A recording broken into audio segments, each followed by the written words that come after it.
इतना स्कोप है ब्रेजिंग में, इतनी बड़ी स्कोप है, तो सोचिए कि ये कितना इंपॉर्टेंट स्किल है।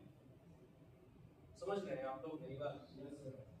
ठीक है, ब्रेजिंग के बारे में जानते हैं डिटेल में, विस्तार में जानते हैं।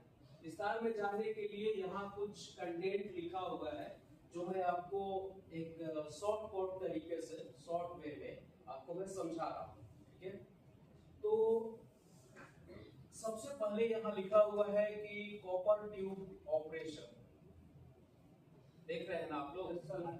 यहाँ लिखा हुआ है कि कॉपर ट्यूब ऑपरेशन, मतलब कि कॉपर ट्यूब में आप क्या क्या काम कर सकते हैं, या फिर अगर आप एक टेक्नीशियन हैं तो कॉपर ट्यूब से रिलेटेड क्या क्या आपकी रोल और रिस्पॉन्सिबिलिटी हो सकती है जब आप किसी साइट पर काम कर रहे हैं। कॉपर ट्यूब से रिलेटेड आपको मैं जॉब रोल एंड रिस्पॉन्सिबिलिटी आपको समझाऊं, उससे पहले आपको ये जानना पड़ेगा कि कॉपर ट्यूब यूज क्यों किया जाता है, क्या क्या रीजन है कि कॉपर ट्यूब सिस्टम में, चाहे वो प्लम्बिंग डोमेन हो, चाहे वो रेफ्रिजरेशन डोमेन हो, एयर कंडीशन का डोमेन हो, कॉपर ट्यूब इस्तेमाल क्यों किया जाता है, व्हाई कॉपर ट्यूब यूजिंग।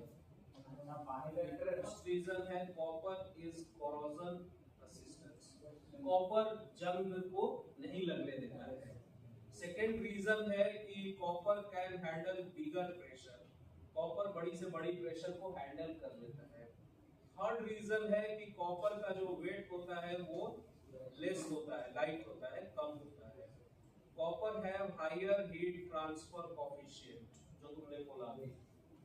और लास्ट रीजन यहाँ लिखा है कि इजीली रिसाइकल एंड ज्वाइन। तो ये रीजन है दोस्तों, इन रीजन के कारण कॉपर इस्तेमाल किया जाता है पाइप फिटिंग में, रेफ्रिजरेशन डोमेन में, प्लम्बिंग डोमेन में, एक्सेट्रा एक्सेट्रा। अब जो सेकेंड पॉइंट है वो यहाँ लिखा हुआ है कि कॉपर ट्यूब ज्वाइंट, दिख रहा है ना आप लोगों को? कॉपर को ज्वाइंट कितने तरीके से किया जा सकता है, कितने ऐसे तरीके हैं, कितने ऐसा प्रोसेस है कि कॉपर को ज्वाइंट कर सकते हैं। तो देयर आर टू वे, दो तरीका है, एक मैकेनिकल ज्वाइंट और दूसरा थर्मल ज्वाइंट। किसी को अगर कोई डाउट होगा, क्वेश्चन होगा, उसी वक्त हैंड रेज कीजिएगा और पूछिएगा।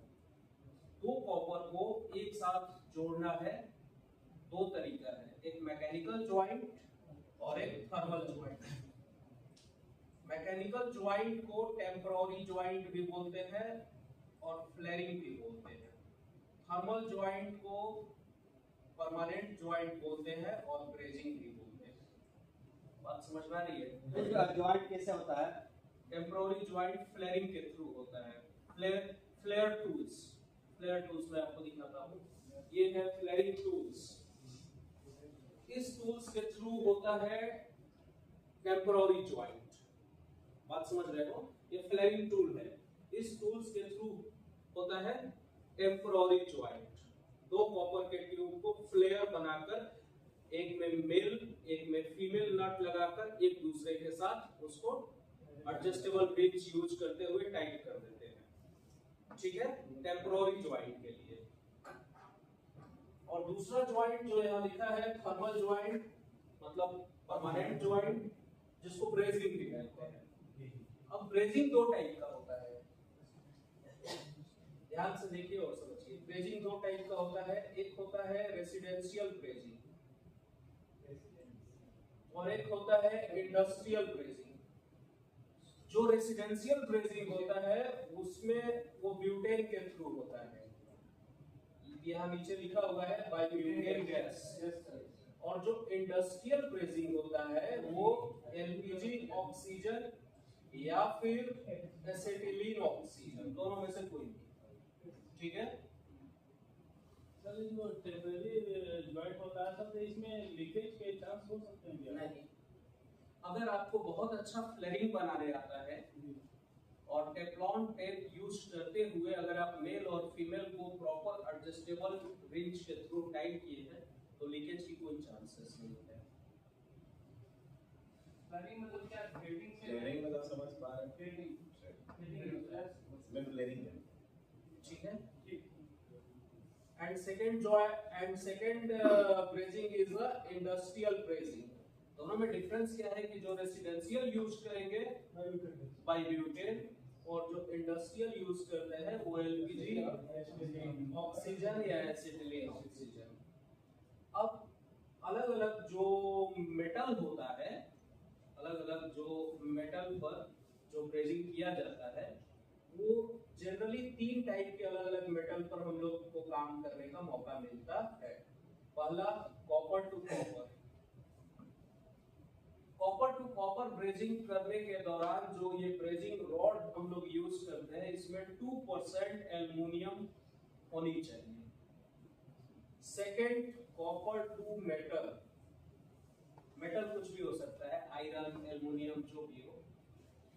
तो कॉपर टू मेटल अगर आप ब्रेजिंग कर रहे हैं तो उसमें 20% एल्युमिनियम होना चाहिए, और कॉपर टू ब्रास यूज कर रहे हैं तो 20% एल्युमिनियम होना चाहिए। ठीक है सर जी। ब्रास मतलब नट, फ्लेयर नट जी।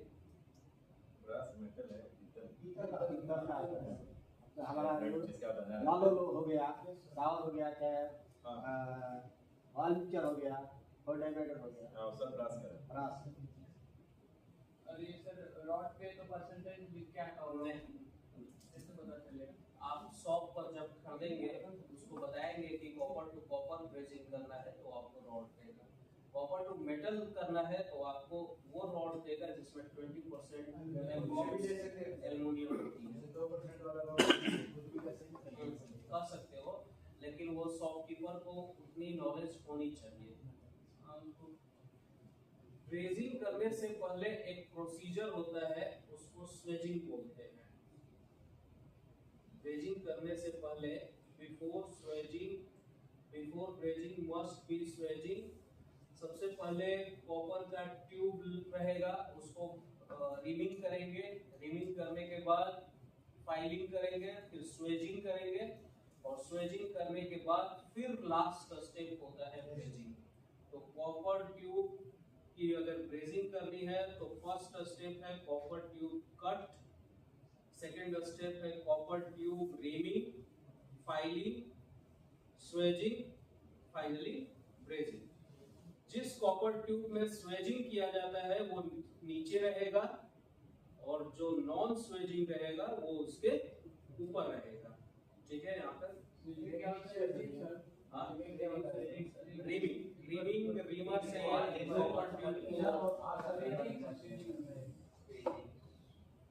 Copper tube.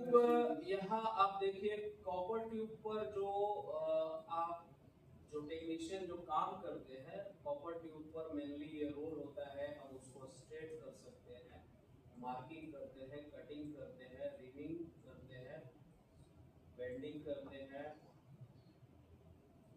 क्लीनिंग और पॉलिशिंग करते हैं, स्वेजिंग करते हैं, फ्लेयरिंग करते हैं, ब्रेजिंग करते हैं एंड इंसुलेशन करते हैं। तो ये कितने तरीके के काम कॉपर ट्यूब पर टेक्नीशियन कर सकते हैं या फिर करते हैं। ठीक है, स्वेजिंग आपको बताई जाएगी। तो ये थ्योरी है।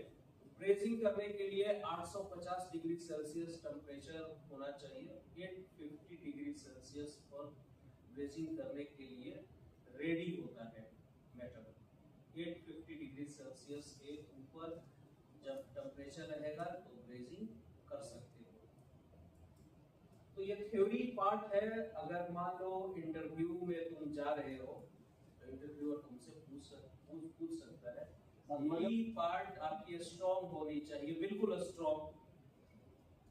ब्रेजिंग क्या होता है, ब्रेजिंग कितने टाइप का होता है, ब्रेजिंग करने के लिए कौन कौन सा गैस यूज किया जाता है, ब्रेजिंग करने से पहले क्या क्या स्टेप होता है, समझ रहे हो क्या क्या स्टेप होता है। ब्रेजिंग करने के दौरान एलपीजी का प्रेशर कितना होना चाहिए, ऑक्सीजन का प्रेशर कितना होना चाहिए, सेफ्टी प्रिकॉशन क्या क्या चीजें होनी चाहिए। These are the most important, सबसे ज्यादा इम्पोर्टेंट है।